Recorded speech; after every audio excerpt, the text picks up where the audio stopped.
Hi everyone, can you see me and hear me? Okay, wonderful. So, welcome everyone to episode 7 of season 7 of Mindful Self-Discipline. My name is Giovanni Dinsman. I'm a meditation teacher, author, and self-discipline coach, and I run these classes on mindful self-discipline every week for some years now. They're all based on the book of the same title. And today we are starting the awareness pillar. It's the first class of the awareness pillar. I am broadcasting this live on Insight Timer and on my YouTube channel. So wherever you're watching this from, welcome. Welcome Mary, Loretta, Sunshine, Ines, Achala, Jen, Tosca, Sue, and everyone else who is here. So, what are we going to talk about today? We're going to talk about the main thing that makes mindful self-discipline different from regular self-discipline, and especially from the more military approach to self-discipline, which is the element of awareness. Why is awareness powerful? What are the different qualities of awareness, and how do we use it to live a life that is more empowered and more aligned with our values? And that's what self-discipline is. Self-discipline is not self-punishment. It is self-respect.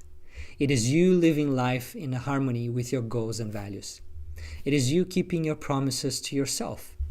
And when you do that, you tend to like yourself more. Your self-esteem goes up, your self-confidence goes up. Self-discipline is prioritizing the things that are most important for you. Not only in your mind, not only in theory, but also in reality, in how you actually live your life. So that the way you live your life and the way you want to live your life, they are aligned. Self-discipline is that bridge. It helps you close that gap. And when you do that, you live with a sense of fulfillment.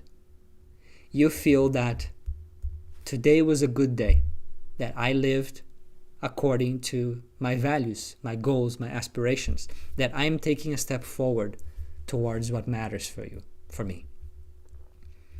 And then every day is a step closer to the person you want to be, to the life you want to live. That is self-discipline. When we don't have that, there is a sense of regret that eventually comes. Regret for the missed opportunities, for the dreams not pursued, for the values and aspirations not lived. And that's why I focus my work on self-discipline. In the beginning, as a meditation teacher, I was focusing more generally in personal development with a bit of spirituality. And then I shifted my focus to anxiety for some years, and then eventually to self-discipline. Self-discipline and all the things that are inside of self-discipline, because it's a big umbrella. This book has 40 chapters, and as you can see, it covers a lot of different topics in personal development. From awareness, meditation, developing your virtues, time management, productivity, tasks, dealing with distractions, self-confidence, everything. And I found that one way of overcoming anxiety in life is to feel empowered, to feel confident, to feel in control of your life. When you do that, when you feel like that, there's not much space for anxiety. In any case, this is the focus of my work for the past few years, because we all have things that we want to achieve.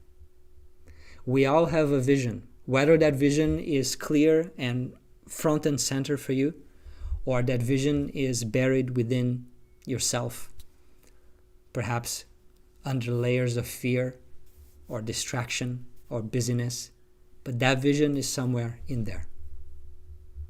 The seed of an oak tree needs to become an oak tree. The caterpillar needs to become a butterfly. And you need to become whatever is your destiny to become. To master your expression, be it an art, a science, a field of study, being a mom, whatever it is that existence in your heart wants you to be that to the maximum. If you are a fish, to be the best fish you can be. You don't try to fly, because fish don't fly. If you are a bird, you be the best bird you can be. And that's a metaphor. Self-discipline is at the service of that. It's at the service of purpose. If you know your purpose, but you don't have self-discipline to live aligned with it, to implement the steps you need to execute on your plans, then it becomes actually very painful to know your purpose, because you're filled with regret. And it's easier to get distracted with instant gratification. So self-discipline is purpose's best friend. Now, self-discipline includes two elements of awareness and willpower. These are the key ingredients of self-discipline. Most approaches to self-discipline out there, I call them the military self-discipline, because there's a drill sergeant feeling to it. It's all about mental toughness, pushing yourself. My approach is awareness first, then willpower. That when you start with awareness, when you know your aspirations, your value, your vision, and then you keep cultivating awareness, remembering those aspirations and goals in your daily life, and also cultivating the skills of awareness that comes from meditation, reflection, journaling, etc., then it is much easier to act in alignment with your values. You will still need willpower, for sure, but it comes after awareness, and then it's more natural and less forceful. Mindful self-discipline has three pillars: aspiration, awareness, and action. Aspiration is to know your purpose. Awareness is to remember your purpose. Action is to live your purpose, to make decisions day in and day out that advance your purpose. And we finished the awareness pillar last week. We talked about how to find your deepest values and aspirations. That was step number 1. Then step number 2, how to magnify your aspirations so that you really feel motivated, emotionally connected with them. And there are several exercises that I shared. Some of them are in the book. Some of them are in the free workbook that you can download from the resources page, from the website. And some of them are in my app, Mindful Self-Discipline, guided meditations. Then the third step was to specify your purpose, to create SMART goals for your purpose. And goals are short-term projects. Your purpose, your aspiration is lifelong. It's kind of abstract. It is very broad. To attain enlightenment, to be the best designer I can be, to run a business that helps solve problem X, Y, and Z in the world, to be a loving mom and wife. Whatever is your aspiration, it is very broad. We need to translate them into specific goals. And we use the SMART goals framework for it.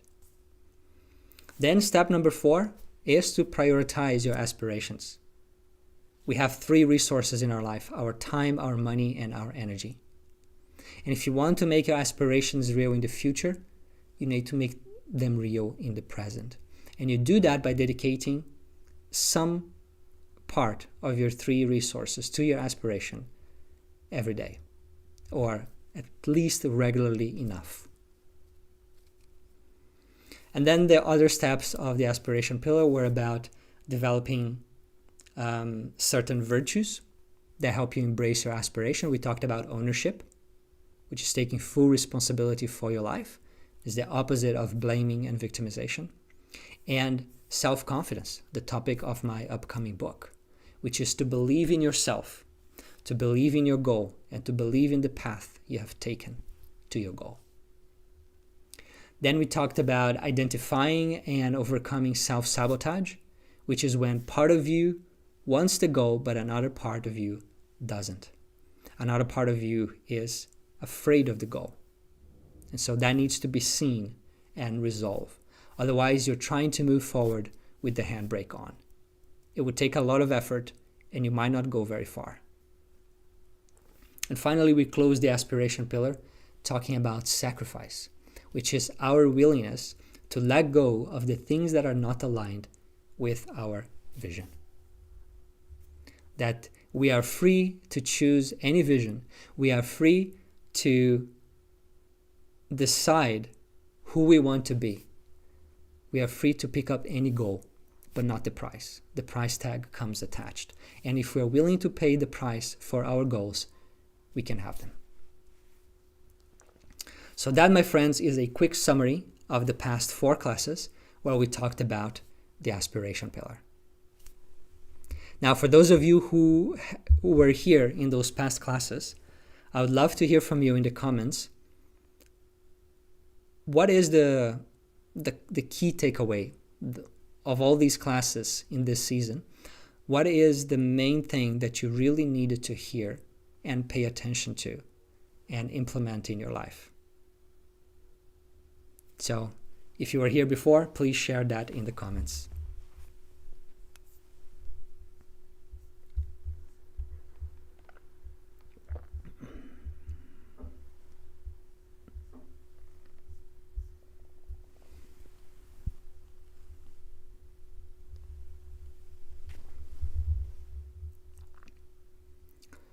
Okay, wonderful. While the answers are coming, I am moving forward to the topics of today. For those of you who have the book, we are covering chapters 16 and 17. If you don't have the book, don't worry. Everything that you need to understand the class of today will be in the class today. And then if you want to go deeper, you can get the book or the audiobook. And there will also be a free summaries of everything that I'm talking about today in the resources page, together with some other things you can download. Keeping your promises to yourself is self-discipline and self-respect. Yes. Decide who I want to be and affirm it constantly. Yes. Thank you for sharing. So, starting on chapter 16, the power of awareness. Now, I'm a meditation teacher, so obviously I place a lot of emphasis in awareness. Meditation is actually a training both of awareness and willpower, especially concentration meditation. That's something that most people don't really realize, but awareness is key for sure. Now let me hide this. All right, so there are many different benefits of awareness, so to speak, but these are the key ones when we're talking about our self-discipline. The first one is freedom. That self-awareness is the basis for living a free life, for living consciously. When you are not aware, you are just repeating your conditioning. You are reacting to life rather than responding to life. And then the future tends to be a repetition of the past because the environment is triggering certain things, and when certain things are triggered, you respond in a certain way, and then you get a certain results. And all of that becomes very predictable. The cycle of suffering, samsara, as the Buddha would say. You are living by default, not by design, when you don't have awareness. When you have awareness, then you have a choice. You know what's happening.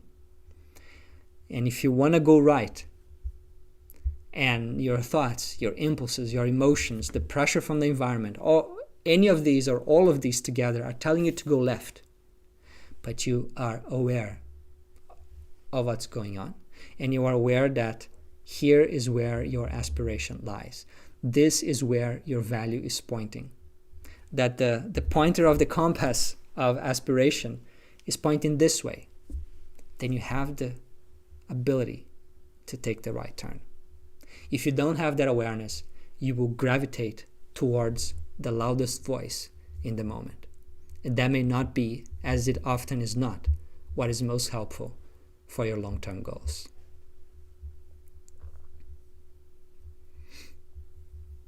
What is my favorite type of meditation? Gary asks. I like concentration meditation. Excuse me. How can I catch up if I miss the aspiration section? Does this course restart sometime? So this course is 6 months long, it's 26 weeks. After I finish this season in October, I may start another one, but I can't say for sure. If you are a member of the MSD app, and there is a free trial for that, then you have access to all of the previous recordings, organized in the form of courses with the next steps and all of that. Realization and reconnecting to awareness had changed my life. I'm now following my calling. Wonderful. Wonderful. Then, closely connected to freedom is the idea of power or empowerment. This is not power over other people. It is empowerment. It is self-mastery.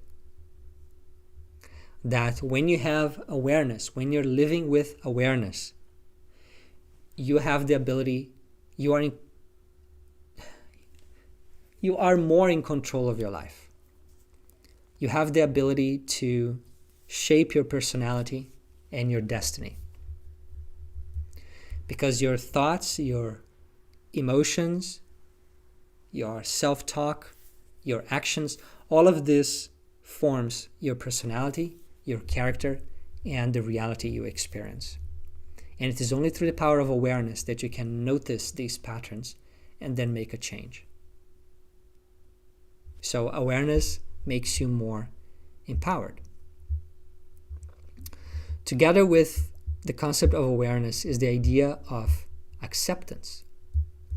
That awareness doesn't judge. Awareness sees things as they are. You see your flaws, you see your limitations or shortcomings, and there's no need to add shame or guilt or disgust or anything of the sort. You just understand that this is my nature. These are some points of growth for me. And what is the next step? It's as simple as that. And even when you choose something that is not according to your best interests, something that is clearly a -1 in your life, you don't beat yourself up. You just see with awareness that I want it to go right. That's where my aspiration is pointing. That's where my values are pointing. But there were some strong forces pulling me to go left, and I give in. I took a step away from my aspirations. I did something that my future self is not going to be happy with. Just verbalizing this to yourself, having this awareness in the moment, this radical self-honesty in the moment, doesn't require any shame or guilt. And this awareness itself is transformational. It's the catalyst for change.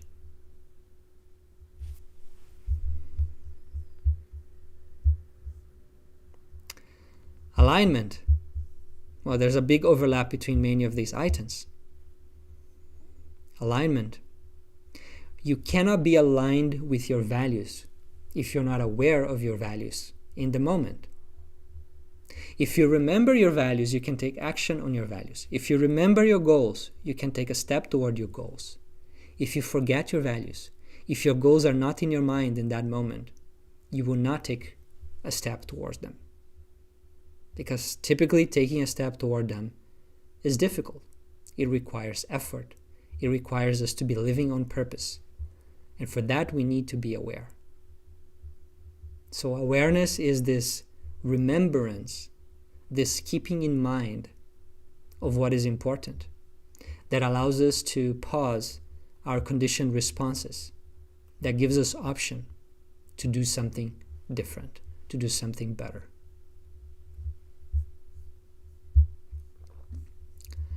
And finally, growth. As I mentioned, awareness is the catalyst for change.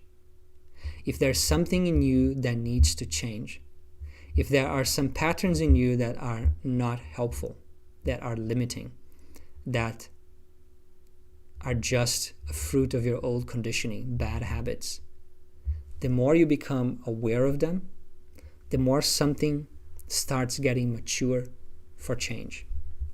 And this is the most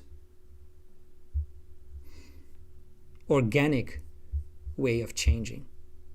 It's not forceful. When a child is growing up, at a certain point, it stops having interest in children's toys. The child did not need to exercise self-control. From this day on, I am not going to play with this anymore because this is for children and I want to grow up. No. Just as consciousness, as one's personality is maturing, our interests naturally shift. And likewise, if you kindle the fire of awareness inside of you, your growth in life will be much more quickly.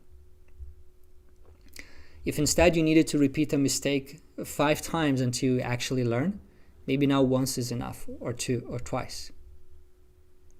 And then instead of growing like this, slowly going around the mountain, you can grow more like this.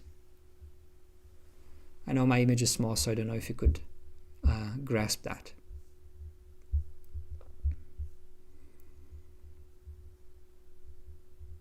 I feel lost with self-discipline, so I was quite glad I stumbled upon this life. Welcome, Kathy. We have these lives every week at the same time. So these are this is the different layers of the power of self-awareness. Now, the qualities of self-awareness. Where is it? Here. Let me correct this. Clarity, neutrality, and acceptance. Clarity, neutrality, and acceptance. I need to get some water. Just a second. I will leave this here so you can read and take notes.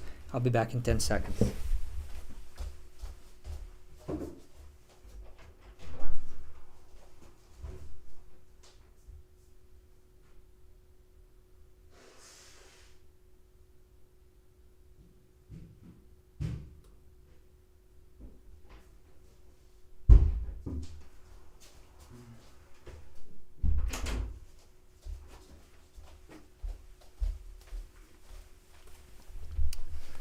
All right, sorry about that.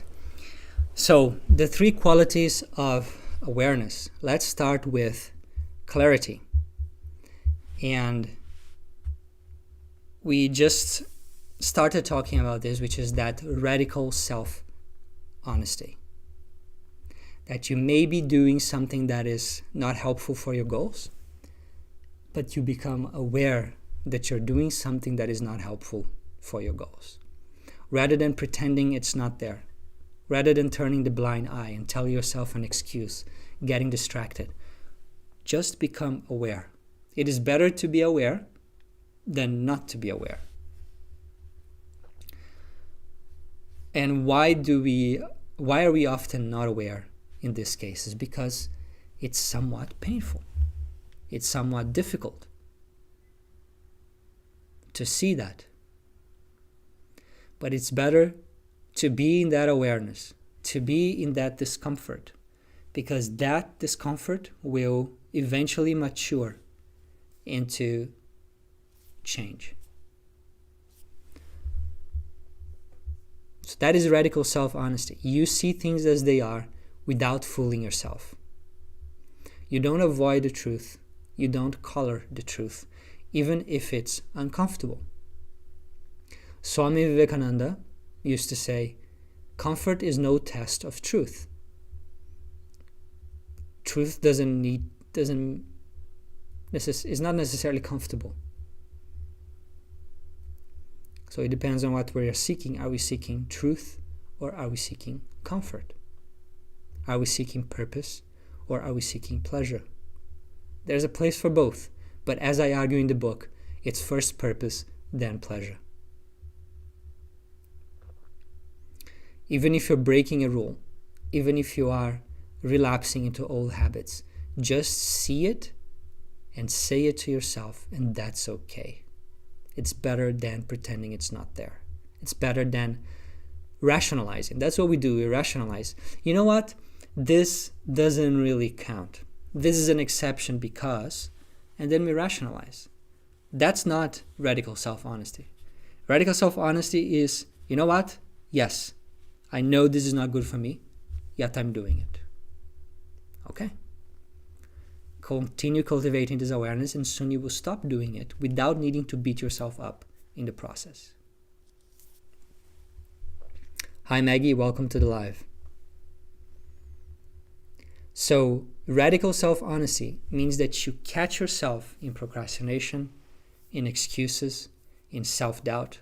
You see what's happening and just leave it at that. I'm just seeing it. However painful that is, it's better to see it than not to see it, because seeing it is the first step for changing it. Now, the second element is neutrality. That in awareness, we don't need to add aversion, rejection, shame, or guilt. When we shame ourselves for doing something that goes against our goals, for relapsing into a bad habit, this is the next one here. So, this is called the cycle of pain. Let's say that you have a resolution not to eat the ice cream. And then you eat the ice cream. In that moment, that's a positive experience. You enjoy it. Then you shame yourself. I shouldn't have done this.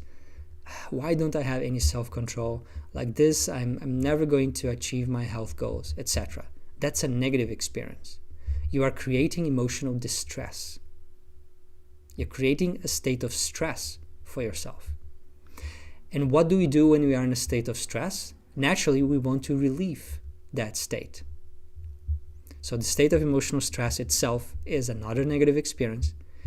We seek relief, and we do that by, again, eating another ice cream or doing something else that promises quick relief. And that's instant gratification. It's the easiest way. So the end cycle of this, which I call the cycle of pain, is addiction. Addiction to instant gratification. The researchers call this the what the hell effect or what the hell loop.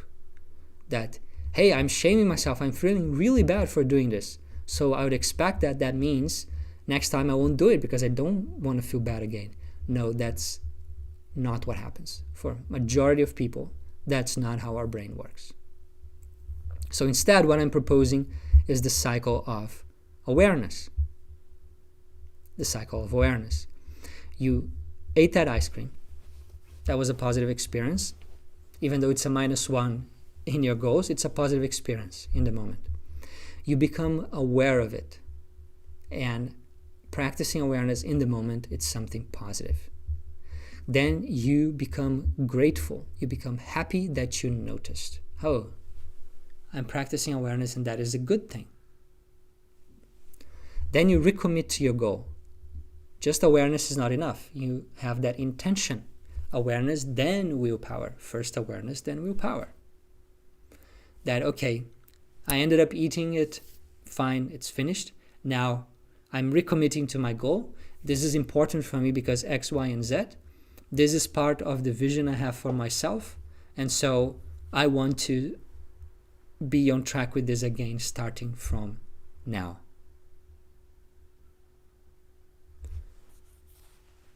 So that is recommitting to your goal. It's a positive experience in that moment. And the end state of this is discipline. Awareness, gratitude, intention. And I just realized this now. But this is exactly the 3 elements of the daily journal. Now, I know that these are the 3 elements of the daily journal. I just realized now that this is also here. Gratitude is just different order. Gratitude, awareness, and intention. So that is the aspect of awareness that is neutral. No aversion required, no rejection, no shame, and no guilt. And finally, acceptance, closely related to neutrality, is this idea that you are accepting yourself in that moment. You're accepting your experience in that moment with awareness. And then you are putting in a new force, the intention to make a change. But it's not from rejecting or fighting. Whatever you resist persists. Whatever you resist persists. If there is some noise in the background, some annoying music, some road work, and you try to resist that noise, the more you try to resist it, the more you become aware of it, the more it bothers you. If you act as if it's not there and just do what you were doing, soon enough you won't be perceiving it anymore. Thank you, Gary, for your donation. These classes are made possible by donations of appreciative listeners. So if you appreciate this class, if this is being inspiring or helpful, motivating in any way, then consider leaving a donation to support my work. Thank you, Georgina. And there are also other ways of supporting my work. Getting the book for yourself or for your friends and family. Do you know anyone who needs more self-discipline? Let me think. We all do. Or also people who support my work through the app membership. So thank you.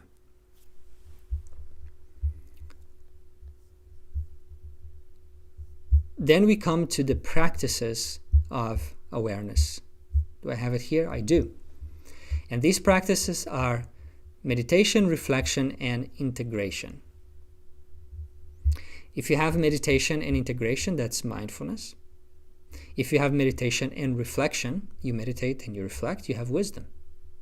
If you reflect and you integrate, integrity. Interesting, integrity, integrate, same root. And all of these 3, then you have awareness. So the 3 practices, the 3 core practices of awareness in mindful self-discipline are these 3. Meditation is something that we do at the start of the day, 10 to 20 minutes. For the purposes of mindful self-discipline is enough. For the purposes of inner healing, personal transformation, enlightenment, you may want to do longer practices. But for self-discipline, 10 to 20 minutes is enough. Most of my meditations in the app are 10 to 20 minutes. The self-discipline meditation, some of them are 7 minutes, some of them are 12 minutes.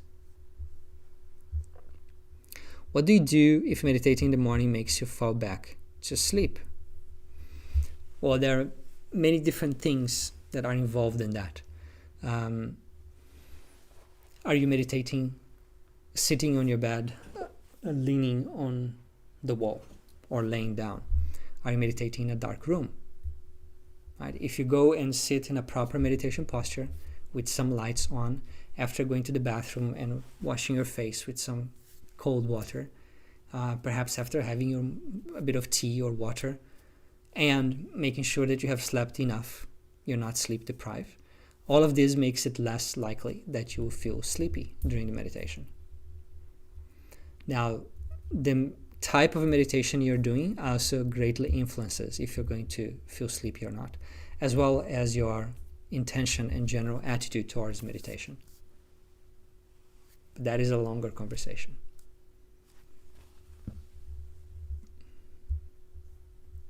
Hope to see you next week, Sue. So meditation is the master training of awareness. It teaches you to be aware of very fine movements in your mind. You become much more aware of how the mind works, of the thoughts, emotions, impulses that were there. You start, after some training, you start becoming aware of them, not after they happened, but while they are happening. After more training, you become aware of them as they are arising. And there's a point that you may even become aware of it before they arise. And at that point, you may prevent them from arising. But that's more advanced. It's just to say that the practice of meditation will slowly train your awareness to be faster. You catch immediately, rather than kind of slow, and stronger, more stable, more subtle.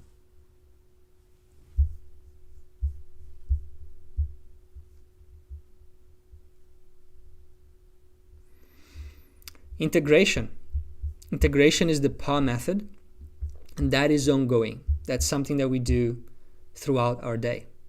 Whenever there's an opportunity to shift from the conditioned life to the designed life, from living by default to living by design, we pause, we become aware of what's happening, and then we exercise our will, our intention to shift to where we want to go. And that is the PAW method, pause, awareness, willpower. We're going to spend the second half of the class today talking about the PAW method. Now, reflection. There are different ways to practice reflection. Here I put end of the day, because the main practice of reflection in mindful self-discipline is the 3-question journal. How did I take a step toward my aspirations today? That's gratitude. How did I take a step away from my aspirations today? That is awareness. Again, no beating yourself up, no shame, no guilt, just awareness. What will I do better tomorrow? That is intention, willpower.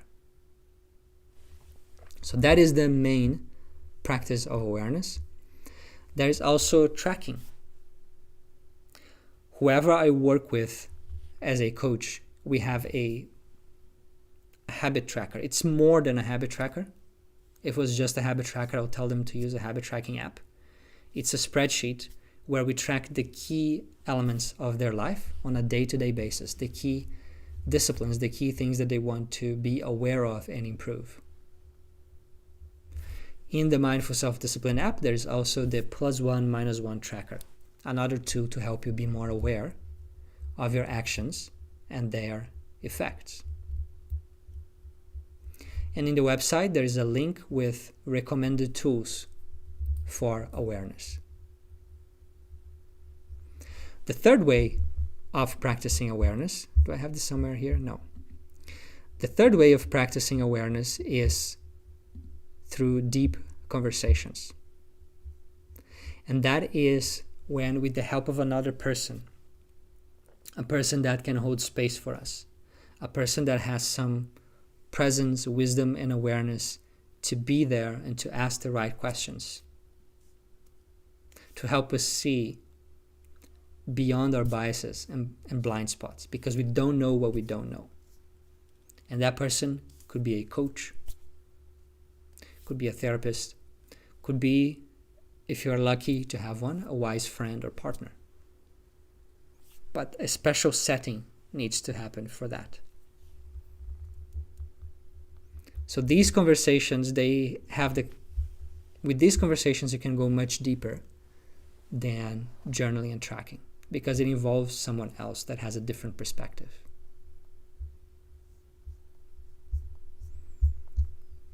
Okay, so that, my friends, was chapter 16 of the book. The power of awareness, the different elements of awareness. Let me know if you have any questions.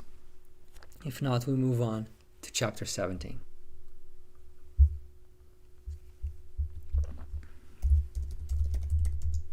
Let me have a look on YouTube for questions as well. Okay.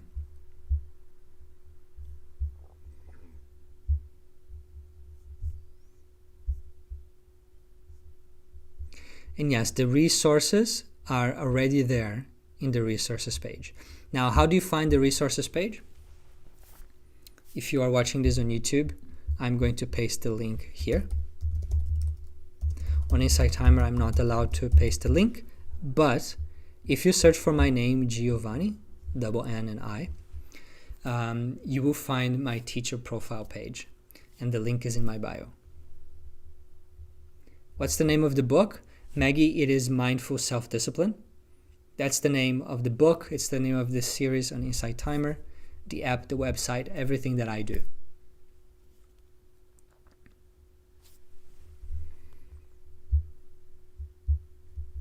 Now, I'm curious to hear from you. How would you rate yourself in awareness from 1 to 10? 1 is like, I don't have much awareness. I don't realize that I have done certain things or got caught in certain thoughts and emotions until late after they have happened. And 10 is like, no, I am super aware. I am, like Eckhart Tolle on Limitless Pill. Yeah, that was a joke, but yeah, I'm super aware. Like I notice whenever I am taking a step away from my goals, I am aware of my thoughts and emotions, and I have that space which is quite stable. Always a work in progress, aren't we all?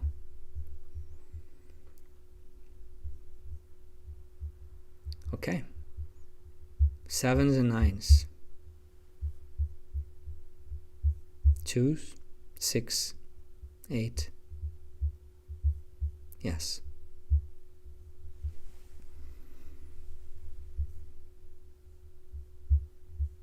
Okay.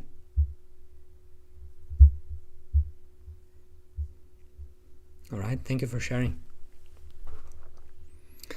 Now we're going to talk about the PAW method.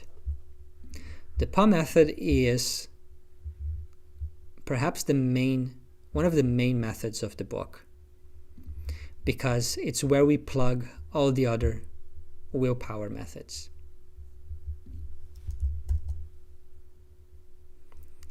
All right, can you see this when I go full screen? Or do you see still the slides on the left and everything else? I think you could see okay. I always like to double check because sometimes I go on a roll for 15 minutes and you guys were not seeing it. Okay. All right, so the PAW method. Pause, awareness, and willpower. That's what's written in my wristband here as a reminder. Pause, awareness, and willpower. So mindful self-discipline is the art of living in harmony with your goals and values. To make this happen, you will need to pause. Otherwise, you are expressing your conditioning. You're living by default. You will need to be aware. And you will need to apply your willpower. So to stop, to see, and to shift.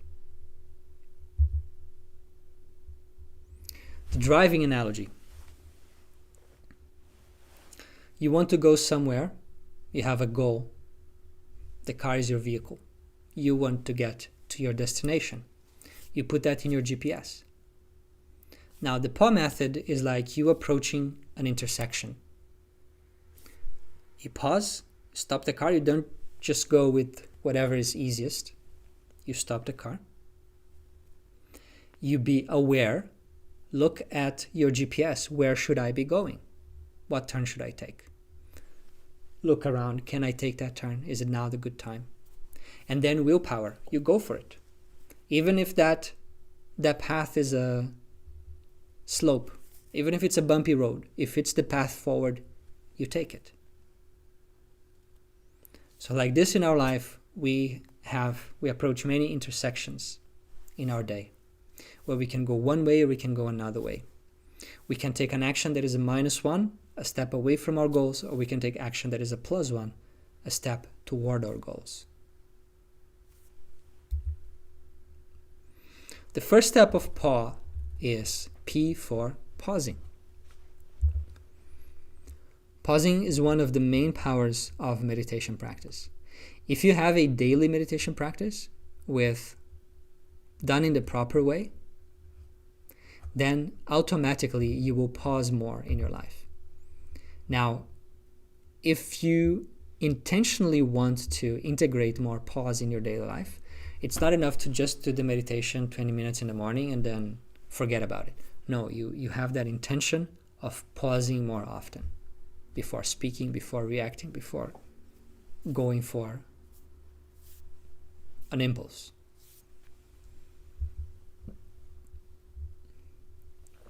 Pausing interrupts the pattern of impulse, of negative thought, of negative emotion, of mindlessness.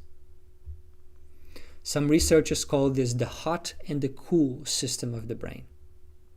The hot system of the brain, which involves our amygdala, the so-called lizard brain, because it's the reptilian brain, the oldest, most primitive part of our brain. It's hot. It's like there is a trigger in the moment and you just want to go for it. It doesn't think about long-term consequences. It just lives in the moment, but in a very narrow way. And then the cool system of the brain is when there's some pause, there's some awareness, you are measuring your options, you are seeing if that is aligned with you or not. That is the cool system of the brain. It's the more evolved brain, the prefrontal cortex. Pausing allows you to slow things down and make sense of the chaos of life. You feel more in control when you pause. You are less distracted. It allows you to be more aware of your goals and more likely to follow through with them. Pausing calms down the nervous system, down-regulate our impulses, the hot brain, and helps you shift from the lizard brain to the evolved brain, from the animal to the human, from reactive to responsive.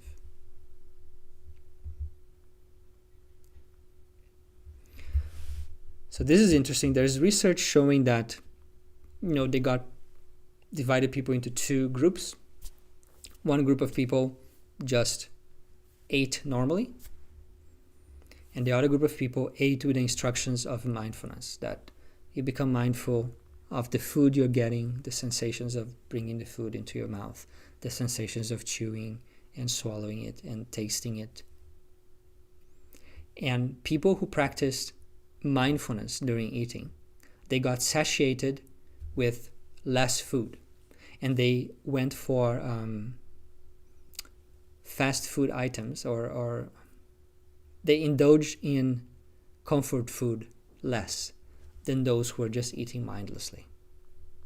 In the case of those who were eating while in a distracted state, like playing games or watching YouTube, it was even worse. So just pausing and becoming more aware already helps you live more aligned with that particular goal. The same thing for smoking. The group of people who smoked mindfully, they needed fewer cigarettes per day to feel satisfied. So pausing is essential. I generally recommend aim to practice the PAW method 3 times per day. 3 times, especially in key moments, but it's difficult for us to remember to practice it in the key moment. So just practice 3 times in any moment about what's going on in your life at that time. You can put some reminders in your phone. If you're using my app, you can put the reminders in the app at random times. There are also some other apps out there that bring you some reminders at random times during the day. I've used them in the past. Now let me see if there are any questions so far.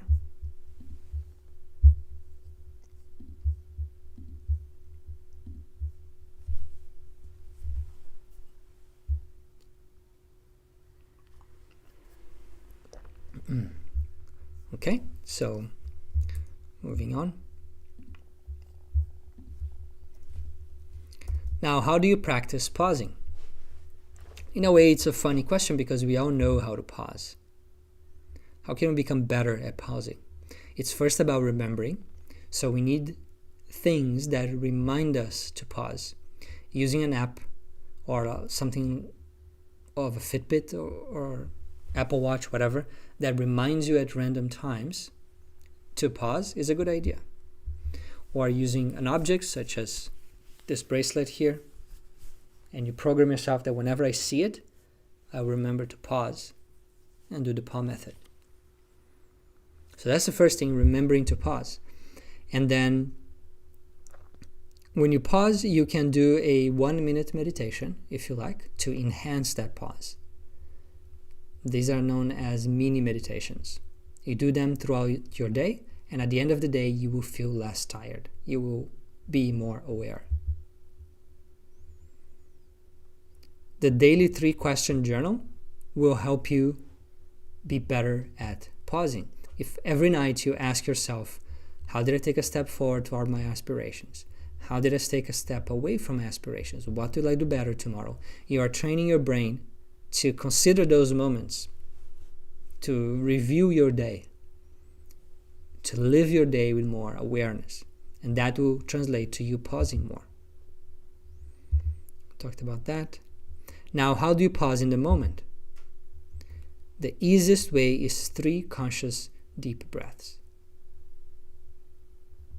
When we're busy, when we can't take a minute to do a guided meditation or breathing exercise, just 3 conscious deep breaths. That is already a pause. So that's the 3-breath rule. Place your hands on your belly and imagine your belly is like a balloon. Abdominal breathing is very important. It will give you a much better pause than thoracic breathing, because abdominal breathing or diaphragmatic breathing is related to our parasympathetic nervous system, while thoracic breathing is related to our sympathetic nervous system, to the fight, flight, freeze response. So by shifting our way of breathing from chest to belly, we already become more calm. And ideally, we would breathe through our belly throughout the whole day. That's how I breathe every day for many years. That's how babies breathe.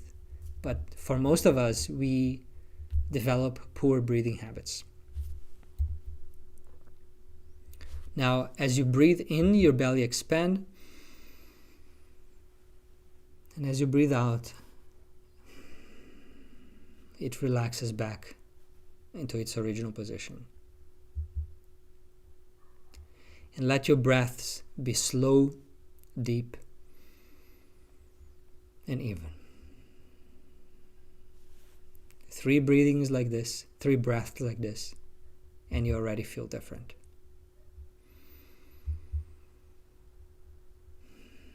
And now there's this and other interactive breathing exercises in the app, the box breathing. And then there are other more elaborate breathings where you are alternating your nostrils, following a specific ratio.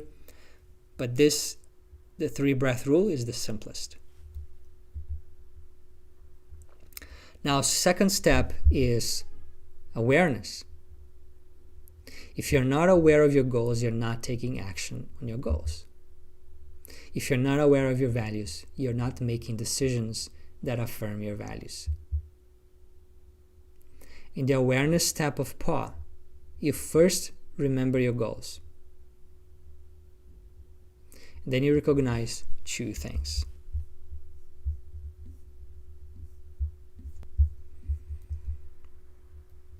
What are my options right now? And what are my drives? So awareness in the PAW method, after we have paused, is to become aware of my options and my drives. Let's talk about awareness of options first. Every decision we make matters. Every decision we make is a step toward our goals or a step away from our goals. Every decision we make is a +1 or a -1. We're usually not aware of this. Self-discipline, in a way, is the art of ending each day with a positive balance. For that, you need to be aware. There's a saying in business that you can't manage what you can't measure, what you don't measure. Another word for measure is to be aware. Doesn't need to be through a measurement, although +1, -1 is a measurement. It helps.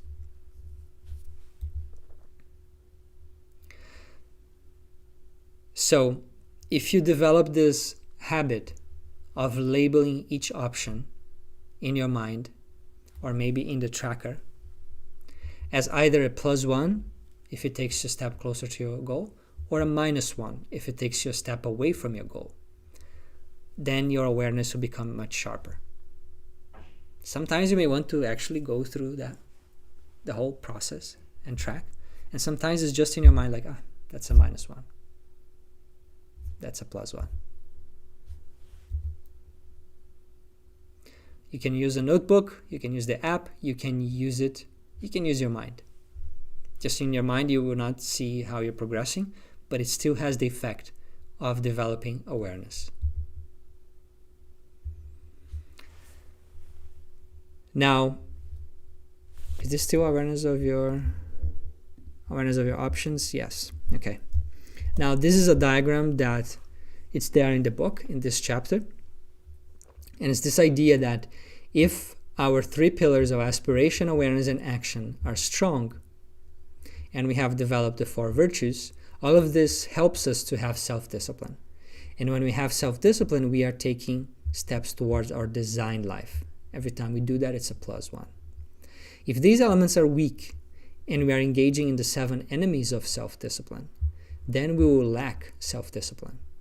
That's a -1, because we are gravitating towards our conditioned life. In the designed life, your aspiration creates your future, and that leads to fulfillment. In your conditioned life, your past creates your future, and that leads to regret. So that is awareness of your options.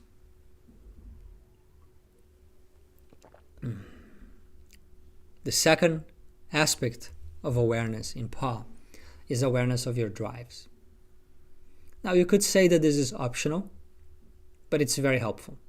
Sometimes just knowing what is -1 + 1, that awareness itself is enough.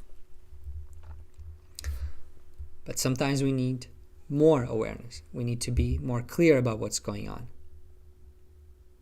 So your drives are the psychological forces at play. That if you know going right is a +1 and going left is a -1, yet you feel that pull to go left. Let's get clarity on what this pull is. Because it's one thing to just kind of feel it. It's fuzzy. It's unclear. Now, when we start dissecting it and having clarity about it, when we put label on it, then there is already a bit of distance. Then there's already a bit of control. We know what this thing is. That is awareness of your drives. What stories am I telling myself? And this question already suggests that the way you're thinking right now is not truth, is not the truth. It's a story. It's a narrative. And if it's a narrative, a story, then there are probably other narratives, other ways of narrating what's happening, other ways of making meaning out of what's happening, ways that would lead to a different way of thinking, feeling, and acting. All of that is imbued in that question. What emotions are here? Labeling emotions is an extremely powerful way to get some space and some control. Oh, it's actually fear of missing out. Or it's just pure desire. or I'm doing this out of anger. That gives you more clarity. What urges am I feeling?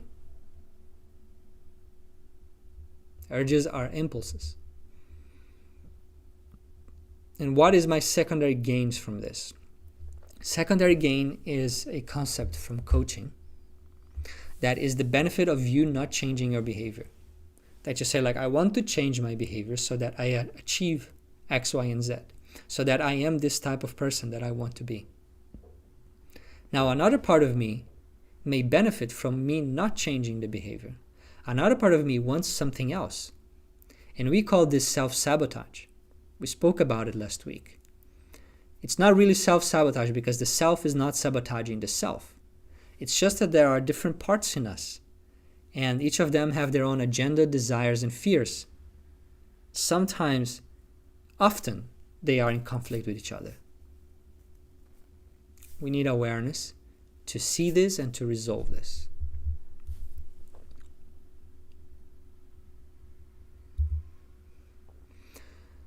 So to close the step number 2 of awareness, these are the key reflections. What are my goals? Remember them in that moment. When you want to be healthier, or when you want to lose weight, and this is just an example, a very common one, of 1,000 different goals that could be moving you. But let's just go with this, and you can translate it into your own life. And you're going for the donut. At that point, you pause, breathe 3 times, cool down the urge a little bit, become aware. What are my options here? Oh, going for the donuts is a -1. Going for the apple, it's a +1. Okay. Then awareness of my drives. What are my goals? So my goal is to put less processed sugar in my body so I can feel more light and I can be healthier and I can live longer and I can avoid all of these different diseases and pain that I could otherwise be subject to. What is +1 in this moment? Well, it's very clear. What is the +1 in this moment? What is driving me to get a -1? Oh, I see. I am kind of bored. I'm in a state of boredom and I'm seeking stimulation. Or I'm in a state of emotional distress. I had a difficult day. That conversation didn't go well. I'm feeling kind of icky. I want to feel good quickly. Oh, okay, so that's what's moving me. Just becoming aware of this makes it less likely, as answering these 3 questions makes it less likely that you will engage in that behavior.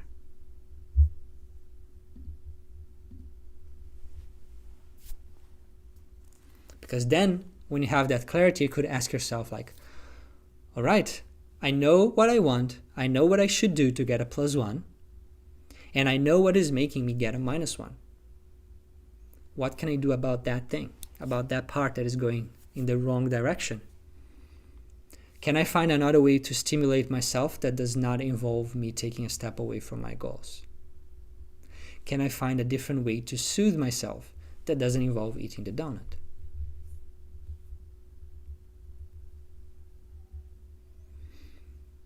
You may be able to think through that in the moment, but if you have already done a contingency plan, which is one of the exercises in the workbook, then this would be much, much easier.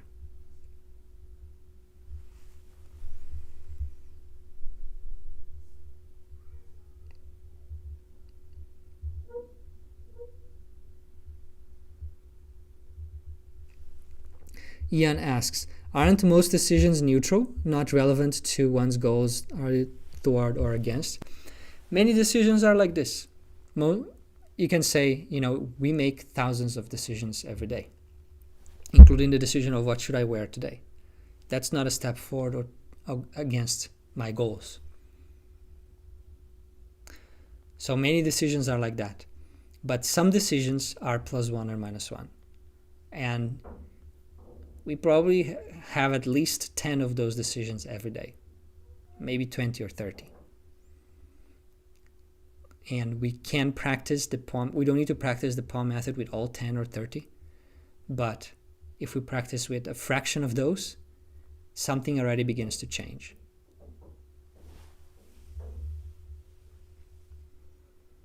Peace, the replay of this, it's only in my app.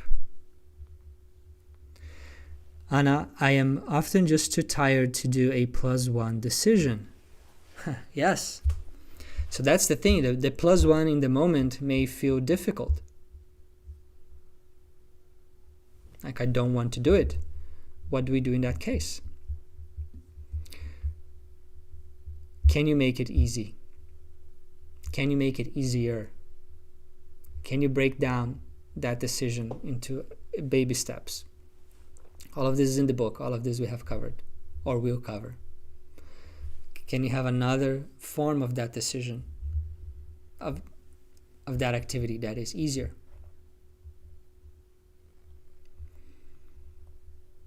And if not, just remember that doing what's easy in the moment may feel pleasant in the moment and give you comfort.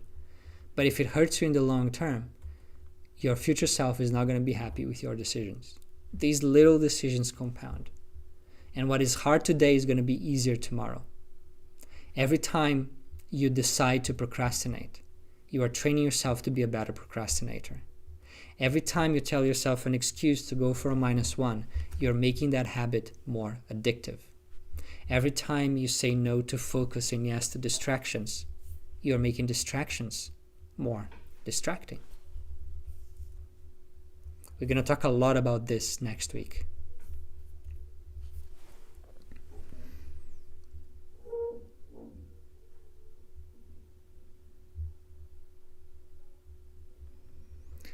Thank you, Giovanni. I struggle with reparenting of my inner child that is throwing a tantrum or is scared to have the next step. I know, yeah.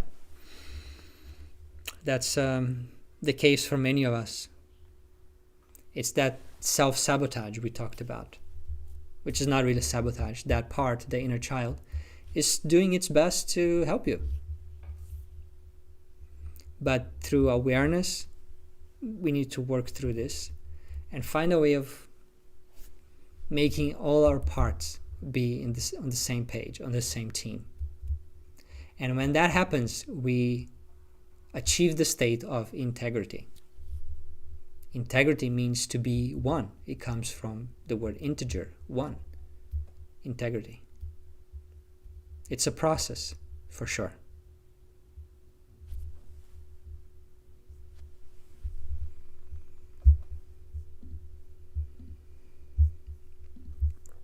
Now moving on to the third step of PAW, and that is willpower. Pause, awareness, willpower. You have paused, you have become aware of your options and drives. Those 3 questions that we shared in the last slide. And now you need to apply effort to shift your state. That is what willpower is about. Willpower is an effort. You make an effort to change your state. And if you change your state to a state that will allow you to get a +1 and away from this current state that is leading you to a -1. So willpower is your ability to control your attention, your emotions, your actions, in spite of competing stimuli. In other words, it is self-mastery. It's your capacity to delay gratification, to override unwanted thoughts and feelings, and to shift your internal state. It's an expression of emotional intelligence. Emotional intelligence, as per Daniel Goleman, has 4 different elements. Awareness of your own emotions, ability to regulate your emotions, awareness of other people's emotions, ability to regulate other people's emotions. And these first 2 are basically self-discipline. Self-awareness and self-control, self-mastery, self-regulation, however you want to call it.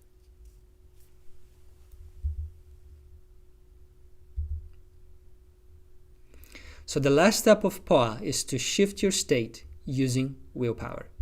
Here are some examples. Shifting your state might be shifting your focus from the short term, this donut looks delicious, I'm going to enjoy it, to the long term, I'm not going to enjoy it, because the effects of it are not enjoyable for a very long time. It could mean shifting your self-talk to a more empowering one. I failed at this again, I don't think I'll be able to do it. And then you get demotivated from your goal and you give up. 2, you know what, there's something here for me to learn. I'm sure I can overcome this challenge. I just need to refocus to get some support, and I'm going to do it. I have to do it because this is important for me. This is my aspiration. What a shift. It could be reaffirming your goals and your resolve in that moment. It could be taking a step out of your comfort zone. That your comfort zone is pulling you to procrastinate because this task is difficult, painful, uncertain, boring. And taking a step away from it would be embrace the difficult, embrace the uncertain, embrace the boring, if it's meaningful, if it's needed. It could be choose saying no to distractions, procrastination, and excuses, or at least saying not now. We're going to cover the not now technique in a few classes. It could be any other technique of mindful self-discipline that involves making an effort to shift your state. And in the workbook, there is a one-page summary of the main willpower techniques in the book. I think there's a screenshot of this coming next. So the approach is always the same. You start with pause, you become aware, and then you shift using willpower.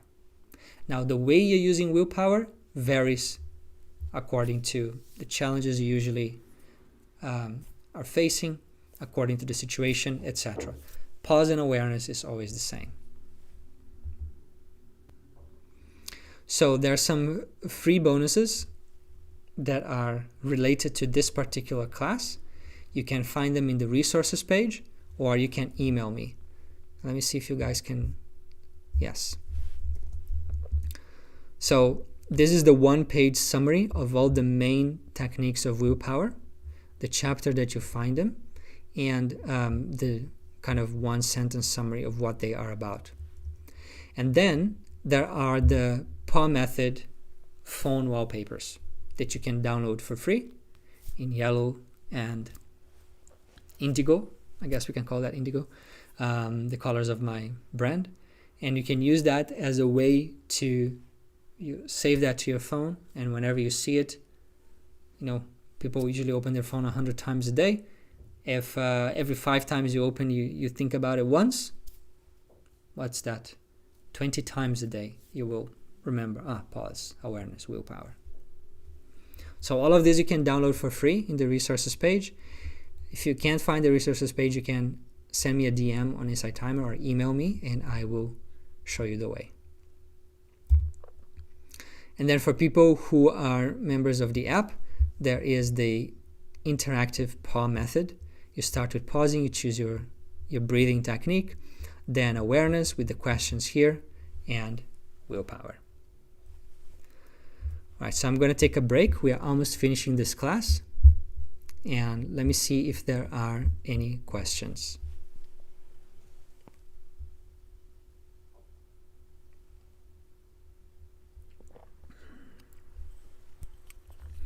Which of these 3 steps, and that's my question for you, do you feel that you need to work on the most? The pause, awareness, or willpower? And they're usually in a certain order. It's very hard to practice willpower if you don't have awareness.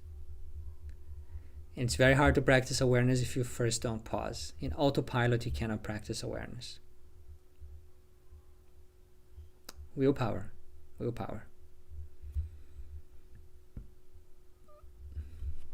Okay. Giovanni@liveinthare.com. Or actually, I shouldn't have said that. contact@liveinthare.com. But that's fine. I trust you guys. contact@liveinthare.com is better.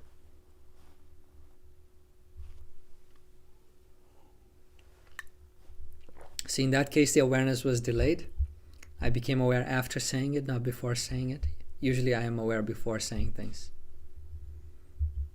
All right, most votes go for willpower. But also pausing. All right, we have 14 minutes left. So let me cover some willpower tips. And these are not exactly from chapter 17. They are from all over the book. But they are connected to willpower. So throughout the next classes, some of these tips we'll explore again in depth. The first one is zooming out. That some small choices may look good in a vacuum if you just analyze them by themselves.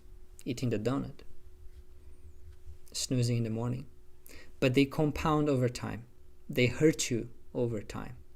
Not one instance of them is harmless, but over time, they hurt you. They will move you. They will compound and be a big +1 or a big -1 over time.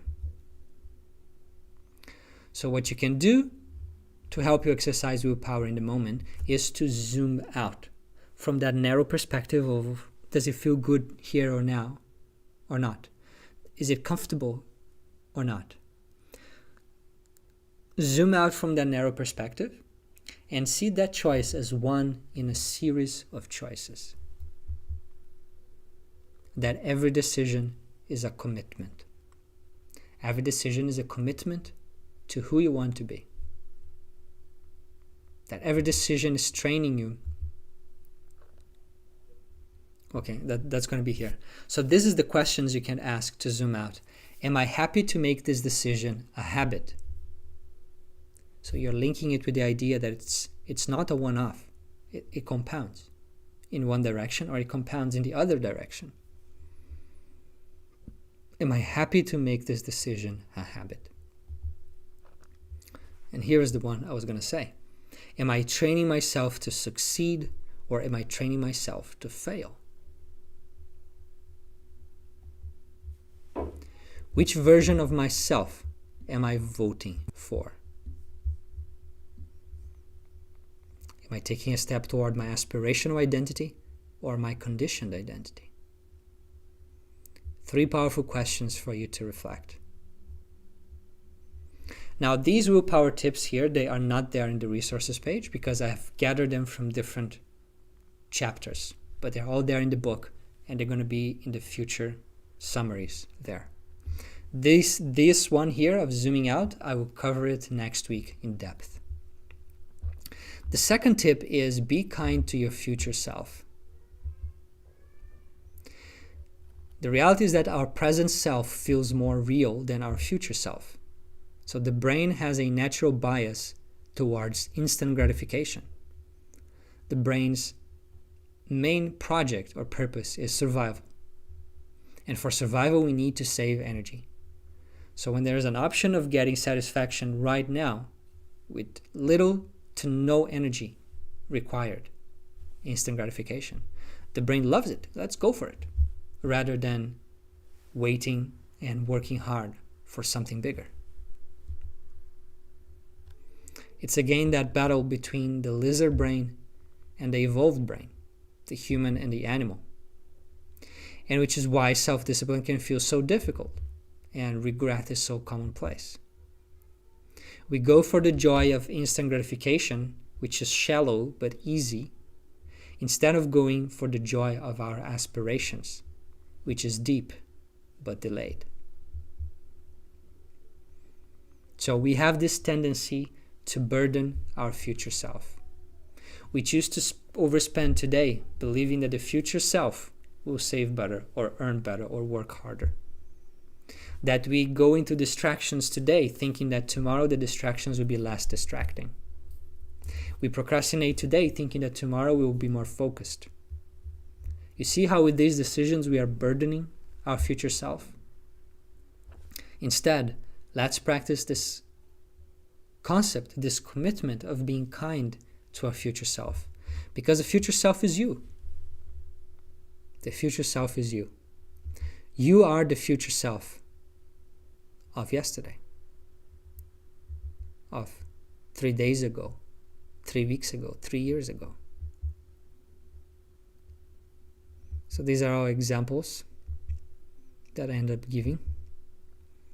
You postpone important work, believing that your future self will be better equipped for it, have more time, money, determination, and willpower. This is what I called self-discipline debt. Every time you make a decision like this, you're going into self-discipline debt. So remember, every decision matters. Every decision is building your future self. Is it the future self that you want? That's the question. Is it the future self that will be proud of the present self of you? So self-discipline is considering the future when acting in the present. To live in the moment but have a vision. Not only live in the moment for the moment's sake. That animals do. That people who are making all sorts of bad decisions in life are also doing.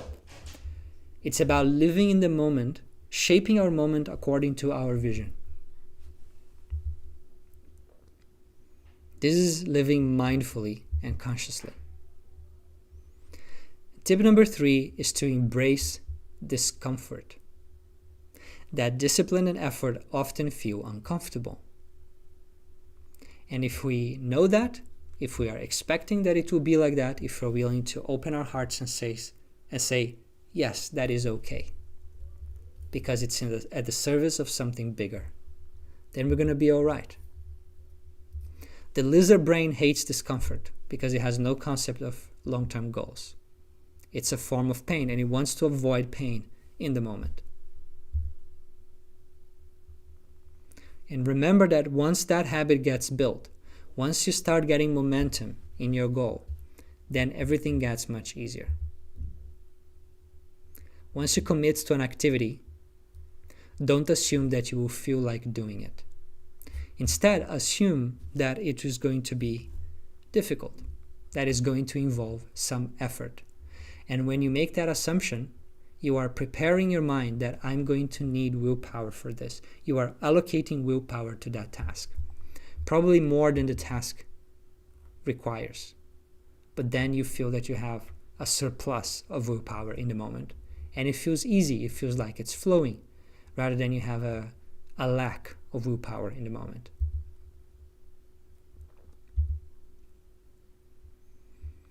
And again, the concept of acting regardless of discomfort, fear, or hesitation. Adjusting our expectations. Expect that you will not feel like doing it. When my daughter was born, the shift from 4 a.m. to 7 a.m. was mine. You know, babies in the first months, they can wake up at any time, need you at any time. And mom needs to sleep too, of course. So 4 a.m. to 7 a.m. was mine. And at that time, I was waking up at 5:30. I had never woken up at 4 a.m. before. And it was extremely difficult. It was taking me 2 minutes to just kind of get my eyes to stay open. Or I would not even remember that I snooze the alarm and I wake up, it's 5. Like, how did that happen? I don't even remember. Until the day that I started applying this very trick. When I was to go to bed at night, I would tell myself, tomorrow morning, the first 10 minutes will feel like hell.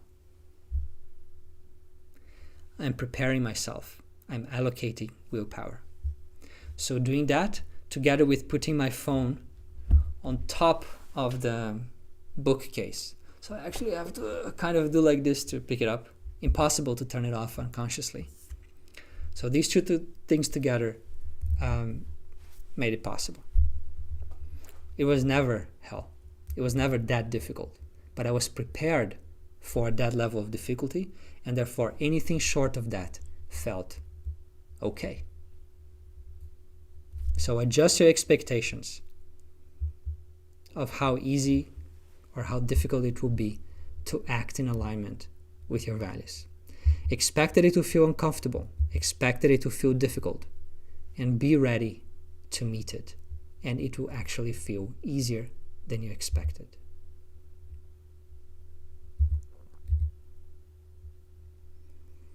It's about action, not mood.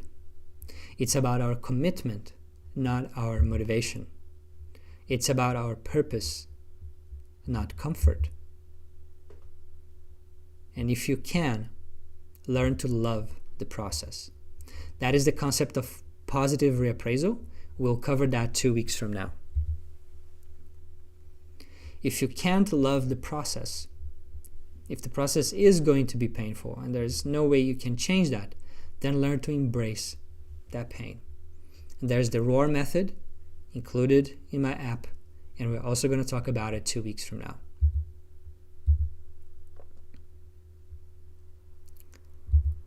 So we're going to skip this. We've kind of... Yes. So that's it. That's what I had prepared for today.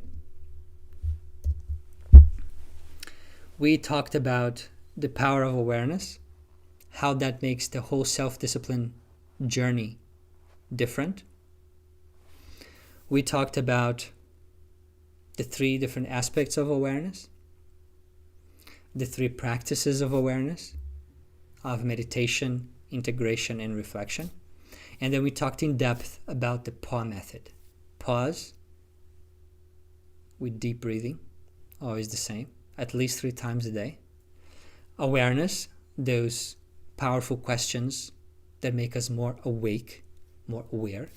And then willpower, which can be anything that helps you shift to a positive state, a state that will allow you to get a +1 in the moment. And then I shared 3 willpower tips with you. Now, as we are approaching the end of this class, I would love to hear from you. What was the biggest takeaway from today? What is the one concept, idea, insight, exercise that you will implement this week in your life? Please let me know in the comments. And this itself is an exercise to help you further integrate and absorb that concept.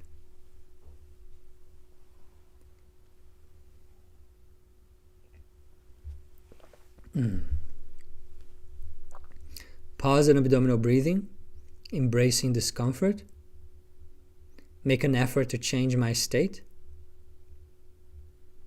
expect that it will suck and be kind to my future self,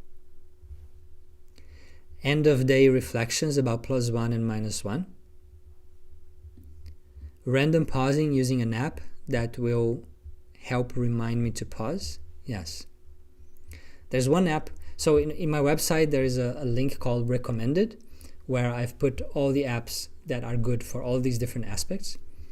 I think it's called mindfulness pauses or mindful pauses. It's there. Thank you for being so clear on everything you discuss. I always go away feeling fulfilled. I will stop beating myself up and apply your tips on willpower. When I feel tired, just take a small step. Being aware of being not aligned. Thank you, Catherine, for the donations. These classes are made possible by donations. So if this class gave you value, then consider leaving a donation to support my work.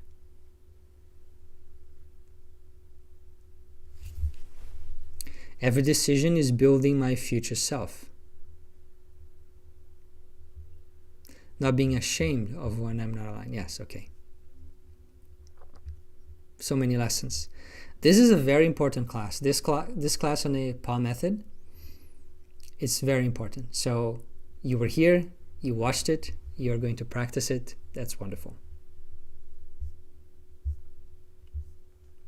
Okay, so next class, next week, same day, same time, we are going to cover chapter 18 of Mindful Self-Discipline. Shift your focus. It's one of my favorite and most powerful techniques of willpower in the book. So we're going to spend a whole class just covering that one technique, shift your focus. I hope to see you all in that class. Until then, stay disciplined and take care.